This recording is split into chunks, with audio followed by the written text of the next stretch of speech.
Hello, and welcome to the best hidden secret on the internet. IoTeXperts, Livestream, developer updates. My name is Robert Wolf. I'm your host today, and every other week here talking about all the cool stuff that is happening in and around the IoTeX blockchain and Web3 space. Today, we're actually joined by three folks. You may have missed one of them last week. Simone's back with us, and I'm going to bring all of them on. We got Giuseppe DeLuca, we got Simone Romano, and we have Jeremi, Discord Jeremi, who of course will be joining us and bringing us his Discord minute. So let's bring them in the call now. And by the way, if you may notice, I have a different background. I'm at an undisclosed location, to be revealed, not to be revealed. So here we got everyone in here. He looks like he's fixing his camera, so I'm gonna pull him off until he fixes it. I'll keep an eye on you, Jeremi. Simone, Giuseppe, welcome. What's up? How you guys doing? Hey guys, nice to be back. Good to have you back. I missed you, even though Giuseppe was an amazing co-host last week. Thank you. Yeah, I've watched the recording and it was great. It was a lot of fun. I mean, like talking to the EnviroBlock last week, 2 weeks ago, talking to the EnviroBlock guys, I've been chatting with them on Discord as well. I have to say, I'm really interested in getting one of those pebbles up in my attic, monitoring this stuff. And I think we talked about it even more afterwards, quite a bit. Because last week they joined us in the office hours, right, Giuseppe? Remember when we were talking? We had Chuck, the CTO. Yeah, Chuck was there. Yeah, it was fun. Cool. Well, today, order of operations, Simone has some developer updates for us, and then Giuseppe has a surprise update for us as well. He's going to go through some cool stuff, and then we'll polish that off with Jeremi, who's on camera now, going through his Discord minutes, talking about all the cool questions and useful information that that he's gathered Discord throughout the last couple weeks. So, Simone, let's kick it off. Let's kick it off with you. You get the floor. Hey, Robert. Before we continue, can I just say one thing? Could you please take me off camera because I'm having some difficulties. I have to fix those. So maybe towards the end, when it's my turn to speak, we'll just turn it back on. Okay? Of course. Yeah, we'll bring you back on. You can ping me in the private chat when you get things figured out. Perfect. Simone, you're up. The floor is yours. Yeah, thank you. So let's get started with some updates on what the IoTeX developer team is working on and what to expect for the near future. And I'll start with the actual blockchain core protocol. So the software of the full node that, by the way, you can find on the GitHub repository at the IoTeX project user. The name of the repository is IoTeX core, and this is the main IoTeX protocol code. So we are working on the next release. Basically, the dev core team is working really restless every day. I would say I've never stopped working. So there are always updates, and I'm only going to focus on the main changes that we will see in the next release. And the first one is we are going to have another EVM update. So we are updating to the EVM release called London. This release introduces some, I would say, mostly fixes. So the bug fixes, the interested developer, of course, can check out the Ethereum improvement proposals list for this specific release. But in short, this release is the one that brought the change in the transaction market, the way the fees are calculated. And then there is another change that is connected to the previous one. And there are changes that reduce the gas refunds when you kill the smart contracts, when you self-destruct the smart contracts, because it led to some attacks. And also another fix is regarding the deploying smart contracts whose bytecode ended up starting with this specific byte that led to a crash to the actual execution of the EVM. So these are some fixes of this release, and we are going to implement this London release into the next IoTeX core. Another important update, I think it's interesting to mention, regards the nonce of blockchain wallets.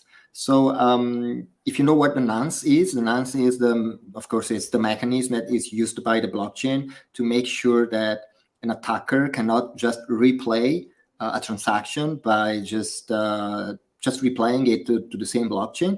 The nonce is the number that has to be somehow included into the message that is signed with the transaction, and it changes from transaction to transaction, so that also the signature changes, and so you cannot just replay the same transaction anymore, because you have to use the next nonce in the next transaction. So basically, in IoTeX, the nonce of a new wallet address starts from 1. While in Ethereum, the nonce has always started from 0. This generated a small incompatibility between IoTeX and Ethereum, and some dApps had some issues in deploying their contracts in working actually with the IoTeX blockchain because of this small difference. So we are going to fix this in the next release, and this will make it easier for some projects to integrate with IoTeX from now on. So basically, yeah, Robert. I was just going to say, I feel like that's a pretty big oversight, like when you're talking about code and stuff, traditionally coders and developers, they think of 0 being the start of everything. It's that, age-old argument, right? But yeah, I mean, glad to see that. Yeah, I think that's because the meaning of the nonce is it's the next nonce. I think it's kind of somehow the number of transactions. So probably it depends how you want to interpret it. If you have 0 transactions, then the next nonce should be 1. If you want to make it like the exact number of transactions of an account, that it should be 0. But it's just an interpretation, and eventually this small difference generated some problems. So anyway, after this release, any new blockchain account will start with a nonce of 0, and previous accounts will just be managed in a backward compatible way. So these are the main changes, and this release, which is 1.9, is expected to be published around mid-September, and we will keep you updated on how the development is going.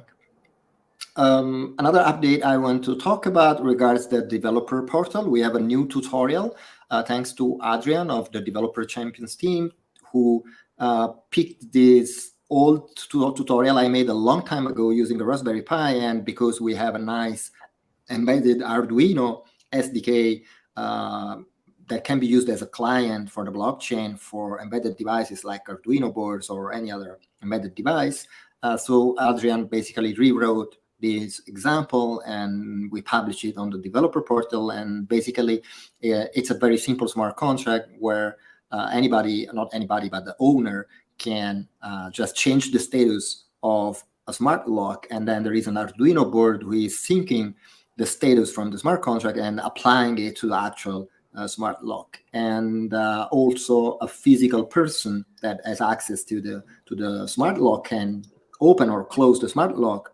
Think of, I don't know, a fingerprint reader or any other like code mechanism. You can open the smart lock physically, and then the Arduino will take care of updating, so sending the transaction to the smart contract and keep it in sync with the actual state of the smart contract of the smart lock. So it's a very simple example. It's divided into 3 parts. We have published the first part where anybody can update the smart contract, and the Arduino will reflect this on the smart lock. We are going to publish the second part where the smart lock is going to be reflected into the smart contract. And depending on if you guys are interested, we have also a third part where we can have like the owner capable of sharing like this smart contract with other people and allow other people to open or close the smart lock. So I'm not going too far here. I invite you to check it out. Maybe Giuseppe wants to say something else. Thanks also to Giuseppe for actually doing the actual write-up of the tutorial. And who wrote? Basically it was my idea. Adrian did it with the the Arduino, and Giuseppe did the actual writing. Awesome. Okay, So, cool. Yeah, it's Giuseppe, a walk us through. coordinated effort. I'm putting it up right here. So there you go. Yeah, Exactly. I mean, it was actually great fun and obviously a great learning experience. I thought that, if every smart home starts having these kind of solutions, and there will be no more trips to the hardware store to duplicate your keys and, give your keys to, your roommates or whoever you live with. But yeah, I thought that it would be interesting to talk about some of the conclusions that we talked about with Simone as we were, thinking about this. And thinking, okay, so at the moment we're sort of connecting, the layer 1 blockchain with these boards and with these smart devices. But, what are the limitations? What are the advantages? And so that was sort of like the conversation that I wanted to spark, basically. So if that's okay with you guys, I'm just going through a couple of the considerations that we made, and then maybe we can take it from there and see what you guys think, or see what you guys want to add. Do you have some? Do you want to share your screen, or is this? Or you want to You want to click on the blog itself and then share your screen so we can see it, or the guide? Well, I mean, it's an article, so it's basically words. So I don't think it's very compelling if we do share it. But I think we're planning on coming up with an article that will be shared on the blog, basically as soon as it's ready. That will sort of start complementing this tutorial. Cool. Yeah. Yeah, maybe you want to shortly talk about it, or? Yeah, I mean, we basically talked about the benefits, obviously, and limitations of using blockchain for this sort of applications. And clear benefits are, that it's secure, it's censorship resistant. The smart contracts will be immutable and traceable. So those are obviously very positive. The fact that you're not relying on a centralized cloud service is definitely, obviously, positive, because you don't rely on their security system. You don't rely on their service. They could sell your data. There could be data breaches and all that. So you would take care of that part. There are definitely limitations. For example, one that we talked about with Simone was the fact that regardless of the visibility of your functions in your smart contracts, anybody that basically runs a full node is able to actually realize if your smart lock is open or closed. Basically, if your home is open or closed, or this is an example of a smart lock, but it could be any home automation device.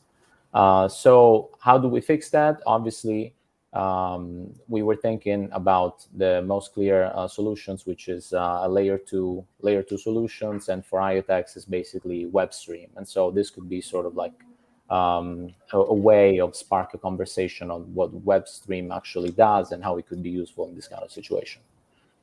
Yeah, before all the questions start popping up, WebStream later this year, right?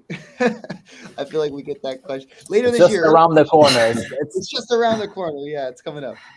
Yeah, I just want to mention, because we mentioned this new tutorial, we are also working every day on improving the developer portal. We just implemented some notification settings. We are going to implement the newsletter soon. But if you guys want to try it out, basically on the developer portal, am I sharing the screen? Yeah, you're there.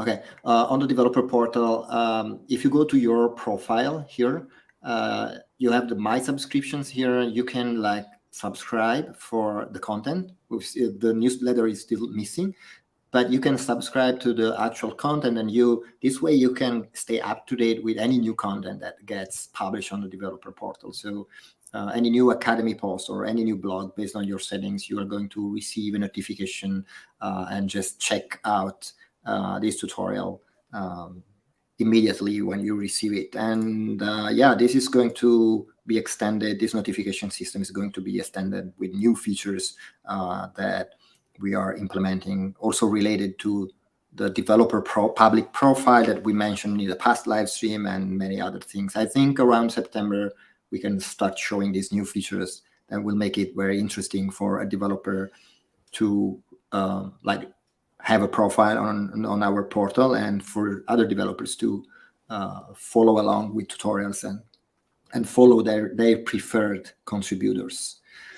I mean, between us, I think the developers portal is going to be really, really cool. I'm just throwing it out there. But there's no other option, Giuseppe. It has to it's there are cool. quite some cool features on the roadmap, and I myself, I can't wait to see them developed. We are also hiring, by the way, developers and to speed up these features. If you are interested in applying, right, it's hello@iotex.io, and you can submit your resume there to get noticed by IoTeX and possibly get an interview there. But one last thing I want to mention. I'm not going to dive too deep here, but just want to keep you updated on what we are working on regarding WebStream. There are a lot of different tracks we are working on to deploy for this first release of WebStream, and the main components are the ones that are listed here. I'm not going into, as I said, the details of every component, but very quickly, the version 0.1 is going to be version 0.1 and 1.0. They're kind of parallel code. So the 0.1 is something we are developing very quickly, just to give a first glance to developers and teams that want to get their data connected to the blockchain in a way where we somehow support them. But in parallel, there is the WebStream 1.0, which is the actual first release of WebStream, going to be published by the end of the year, which actually will implement some of the most important components of this WebStream node. In parallel, again, we are also working on SDKs. So we're working on a hardware SDK for devices to easily behave and communicate with the WebStream node with just a few API calls, so that you can abstract all the like signature part or the ID part and all the stuff on the device side. As well as we have mobile SDKs, a mobile SDK for mobile applications that want to send data to WebStream. And these are going also to be released soon in terms of a preview SDK that developers can use. We are also working on a demo package that's basically built on top of what we have already created for MetaPebble. So this demo package is basically a working mobile WebStream application that developers can use as a starting point and start from there and keep building their WebStream application. Another important thing is the white paper, because this is going to be eventually quite a serious decentralized architecture in the long term. And so we are also working on a white paper that will make it clear what the design is for this network. And finally, I think another very important track, let's say, we are working on, I think, is MachineFi Alliance. This is extremely important to speed up the MachineFi ecosystem. And given the complexity of this new technology, because, it's totally new and there are no standards, there are even no example applications on the market. So it's very important to start a conversation with the main actors of IoT and blockchain in the IoT and blockchain world. So the best we could think of, and I think it's really exciting, is to create this MachineFi Alliance with the goal of creating an entry point for example, for Web2 companies that are looking to move to Web3 and offer these companies an effective strategy to migrate to Web3 and become MachineFi companies. Basically, we are working on collecting different types of companies in this alliance. Of course, if anybody watching this video is interested, if you are an IoT company somehow involved with IoT, both on the hardware side or on the service side, and you are interested into discovering the possibilities of connecting your products to the Web3 and just create new products that use digital token economies, then definitely get in touch with us. So yeah, I think that's all in terms of the updates. Maybe in the future we will go deeper, and actually I can't wait to see this white paper released and to go through it together with you in more details. Maybe we can have a technical live stream only on the white paper of WebStream. But yeah, I think that's And scene. Simone, I think that we should crop that little section of you providing the WebStream update and just put it out as its own little video. That was a nice update. Yeah, I did not go too deep here because it would take too long, honestly. Only talking about the SDK or the demo package or just what's going on with the 0.1 and all stuff. So maybe let's wait a couple of weeks more also, so that we have more data also available from the dev team, and maybe we can do something dedicated to well, this first release.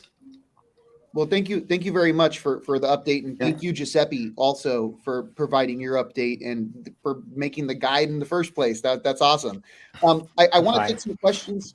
I want to take some questions real quick because we have, I think, like 2 or 3 questions that came up in the chat. Then we're going to bring Jeremi on, get the Discord update going, and then we'll probably close the stream out after that. So the first question here, it's actually kind of related a little bit to partners. I'm going to ask it anyways, but let's ignore it if we don't know the answer, right? Obviously, this is from Cryptanalysis, if I said that right. We're seeing some traction in MachineFi, but I'm looking for updates on GameFi partners and developer projects. So, are you familiar or aware of any GameFi projects that are happening on IoTeX?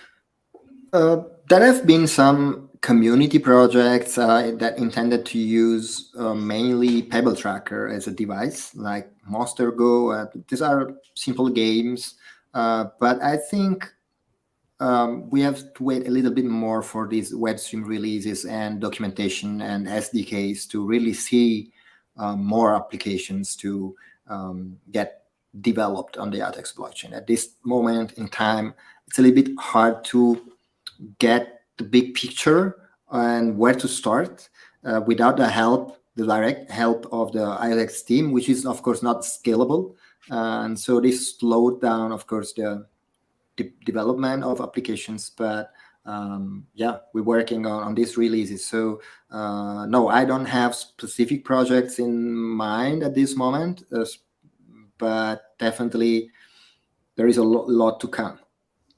Anything from you, Giuseppe? I usually look at ecosystem projects, but the one that Simone mentioned is like a simple game by applications. Yeah, not sure, but I will be happy to send updates as soon as we have more projects, and we'll definitely push them. Yeah, it's important that if you want updates consistently, that you take part in our Discord server, because we have lots of cool stuff happening there all the time. We're always in there. We do office hours on the side from this live stream, so you can get more access to all of this stuff that's going on. So join that Discord server. Now, next question here. I'm looking at the right here. When IoTeX smartwatch, and while I'm doing this, I'm actually, Jeremi, are you ready to come back in? I'm gonna bring Jeremi in as soon as there he is. When IoTeX smartwatch, I'm gonna answer this one. When you build it, go build it. Show us the IoTeX smartwatch, Mr. Developer. Bring us that. Yeah, I mean, IoTeX is not a hardware company, and so they don't build hardware. We don't build hardware, but developers who are interested in building cool stuff like this and connecting it to the blockchain, be our guests. Yeah, but absolutely, we are not hardware company, but definitely willing to help hardware companies to design these devices, and also developers, of course, that want to experiment. So there are more hardware tutorials actually coming up that are even more interesting to build. For example, maybe I can anticipate. We're working on a tutorial that will show how to easily create an Helium-like type of network on IoTeX very easily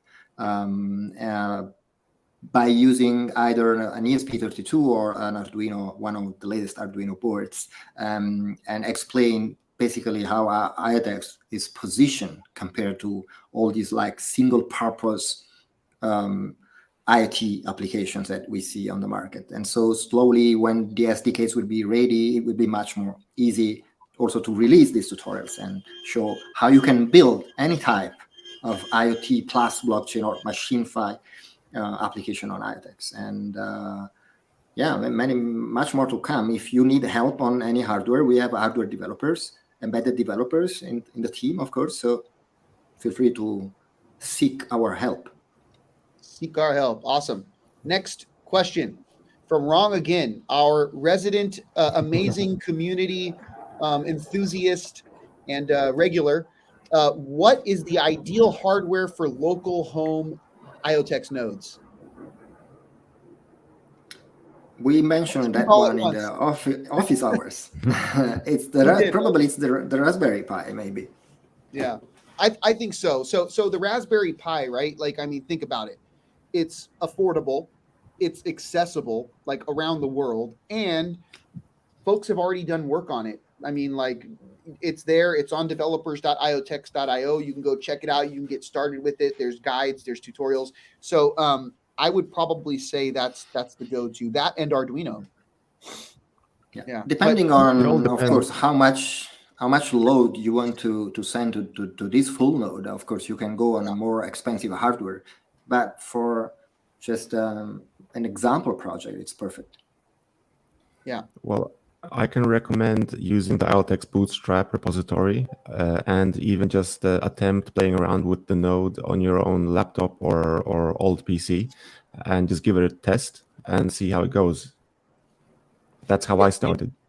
You know what? Another thing is you don't need hardware in your house to launch a node. You could always go into the cloud, right? So like exploring something like AWS, Amazon Web Services, or Oracle, or Google Cloud.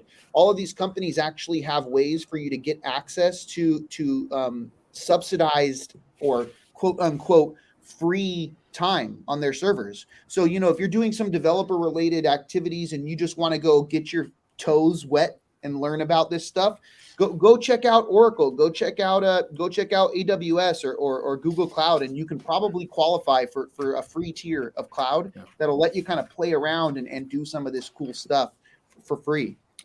Yeah, there is also a third option coming from the IoTeX team. I will not pre-announce it, but because I think it's not been announced yet, but stay tuned because it will make running a node very, very, very easy for everybody. Just put it in the private chat so nobody else has access to it, but we can still see because we're curious. We'll see it in Jeremy's glasses. Okay, then no. You're gonna read my private keys through my glasses. Yeah. That's a callback from the office hours. Video. Sorry, Giuseppe, I'm sorry, I missed it. What you said? No, it's just a callback from the office hours for anybody that just connected afterwards, just for the live stream. Yeah. So next one up here from Cryptanalysis again. Any new hardware based on the smart lock concept or any other hardware or hardware updates? Let me spend just a few words on this smart lock example again. The idea behind these examples where you have smart devices connected to the blockchain is mostly an educational type of concept. I mean, while you can definitely easily create smart devices that talk directly to the blockchain, for example, pay-per-use type of devices, right? A smart charger, I don't know, a smart fridge, even a smart lock where you want to like do a pay-per-use renting of a room or whatever, right? It's very easy to associate a smart contract to these devices and monitor any payment and enable or disable these devices based on the payment. And you can also do some more device coordination easily using the smart contract. But these examples eventually are there to make it clear that there is a very limited number of applications that you can do by connecting a device directly to the blockchain. This is definitely a pattern that can be used for some applications. But in the end, if you're talking about really machine finance, then you always like end up needing a layer 2 network for scaling reasons, for privacy reasons, for processing, so logic processing reasons. And so eventually these like examples, these devices will end up becoming machine-fi devices using WebStream and probably also interacting in the blockchain for some sort of machine-to-machine coordination. But yeah, just wanted to give this, just want to make clear, developers understand that it's not these type of devices that are the machine-fi devices. These are devices using the blockchain directly to do some coordination, but it's not that much that you can do. Yeah, no, you covered it, and it kind of goes into this next question, which is our last question. Right before we move on to Discord, Jeremy's update of the week. Are there any new ways to use the Pebble? Any new ways that have been announced? Not that I can think about any new ways to use the Pebble? There are different ways but there was this project that they attached the Pebble tracker to a tree, I think. I can't remember the project. Do you remember? I can't remember the name, but yeah, they're working on it. It's a different use case, but Pebble Tracker is still being used the way it's designed for. So with the default firmware that sends out data with a certain frequency to the WebStream node, and then it's used to prove something to blockchain applications. I don't know if in this case, if the users meant a different use case or a totally different way to use Pebble Tracker. If you want to use Pebble Tracker in a totally different way, then you could think of entirely erasing the default firmware and use it as a development retail device, where you can basically program the device with your custom firmware to do whatever you want, including blockchain application if you want to, and just use it in whatever way you want, because you are always able to flash your own firmware with any custom behavior and just use it for whatever you want. It's a programmable device. There was this idea that came to my mind a while ago for the Pebble Tracker, where we could program it to be a sort of hardware wallet for validating, confirming transactions, where the Pebble device would not actually be the wallet itself, but the idea is that you would program an application which would allow you to send tokens, but it would have like a Boolean variable which you enable by pressing the power button, for example, on the Pebble Tracker. Then when you press the Pebble Tracker power button once, it would send the signal, it would set the Boolean to true, approve transaction. So the use cases are endless. Yeah, actually, if you want to like program the device with your custom firmware, this is an excellent example. In the simplest case, you could use Pebble Tracker to create a hardware wallet, and I think it will be a great, powerful hardware wallet. First, it does not require any connection to a computer. It does not require any like Wi-Fi or whatever. You even have a SIM card, so you could use it everywhere in the world because it uses an NB-IoT SIM card connection. And so it would make it really a cool tool, and you could even extend it, for example, into a voting device, blockchain voting device. But yeah, depends how you want to use it. But the way it was designed, it was designed to be used with WebStream as a machine-fi data collection device. There was actually a question on Discord related to this topic. It was about the special firmware requirements for the Pebble Tracker. This user was in Russia, I believe, and they wanted to connect to the Pebble to the blockchain. And the truth, as far as I know, is that it doesn't matter where you are in the world, as long as you have a SIM card which supports the NB-IoT or LTE-M standards, you can connect It's just a matter of testing or asking your local providers to see if they support these protocols. And on that note, Jeremy, let's move right into the Discord minute with you. So you have some stuff prepared for us, right? By the way, Giuseppe, Simone, you good? Because this is the last segment of the hour. Yeah, absolutely. Good. Excellent. And you know what? Just by chance, Jeremy, maybe everyone knows that it's your time because we're hitting peak viewers right now. They're just like, oh, it's Jeremy's Discord minute, and all of a sudden everyone's joining. So there you go. The floor is yours. Yes, thank you. So I just wanted to start with a brief introduction of some statistics of activity on Discord. I've checked this morning. The statistics that I checked were active users. So for the past month and going back the previous months, the average visitors, the average number of visitors is around 240 visitors per month, and around 25% of those communicate. So if you are a visitor to our Discord, we highly encourage you to join our conversation and ask any questions you have there. The next statistics I wanted to share with you guys is it's an interesting one. It's about how people use Discord and how they interact with our server on Discord. So 41% of Discord users use only mobile. So it's almost half of all people use purely mobile. 25% use desktop only, and 34% use both. So this is just a kind of a interesting statistic. I actually fall into the last category. I use both, but it's just it always blows my mind to see how we are moving towards mobile friendly applications, and everything that is going mobile.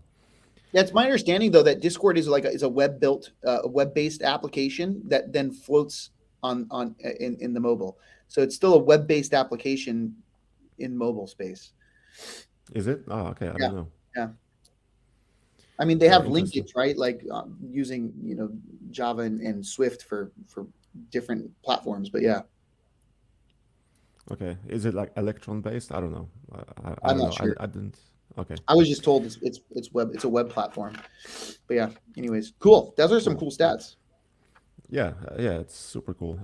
So we encourage more activity on our Discord. We always enhance it with new content, new material. So we invite you there. The next thing I wanted to share with you guys is some bugs that were reported on Discord. Some latest conversation this month. Mostly focused on bug reports, or maybe not this month, over the past week. We were receiving lots of bug reports about IoTeX desktop transactions, specifically related to connecting the IoTeX desktop to the staking portal, as well as some issues with the IoTeX desktop with the ledger. So we actually had this discussion earlier on our office hours, and Simone shared a useful tip that IoTeX desktop is being deprecated. First of all, those issues that were reported, they were fixed.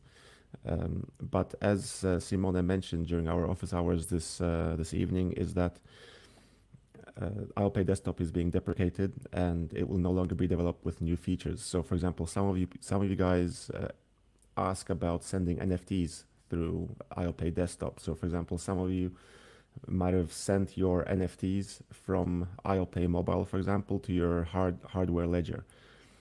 And now you're asking how to get them out of that ledger. So you might try a couple of workarounds, which is, so first of all, the NFT option is most likely never going to be added to the IoTeX desktop, since that would be a feature request and no more features are being added currently.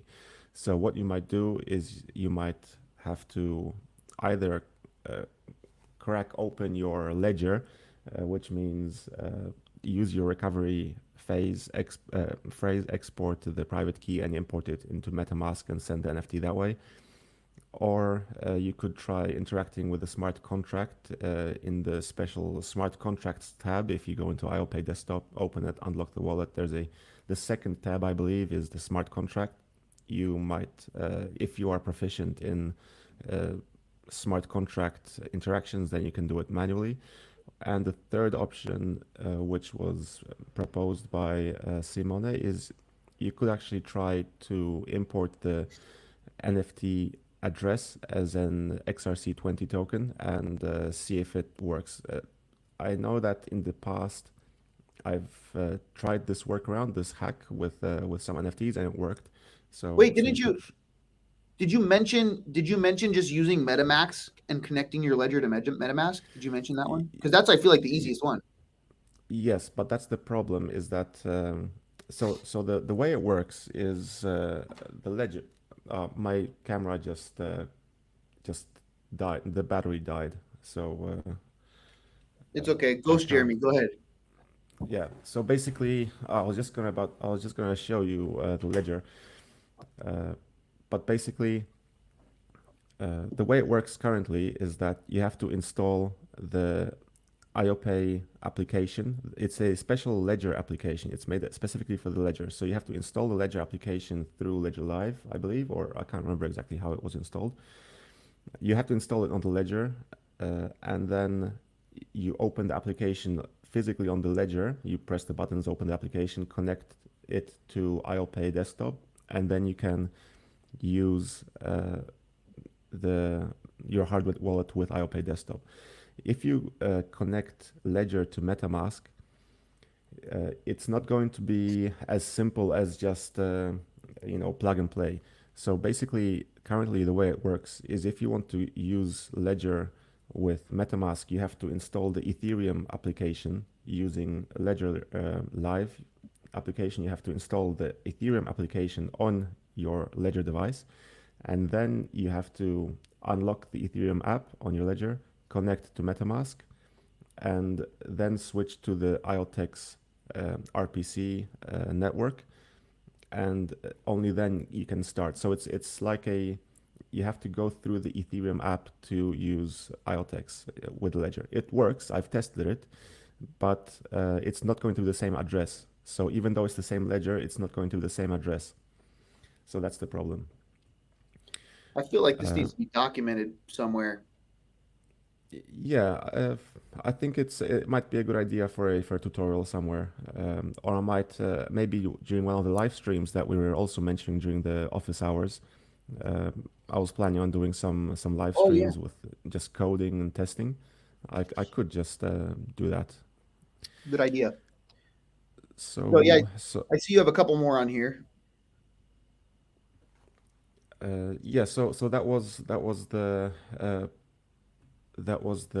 bugs and the ledger issues.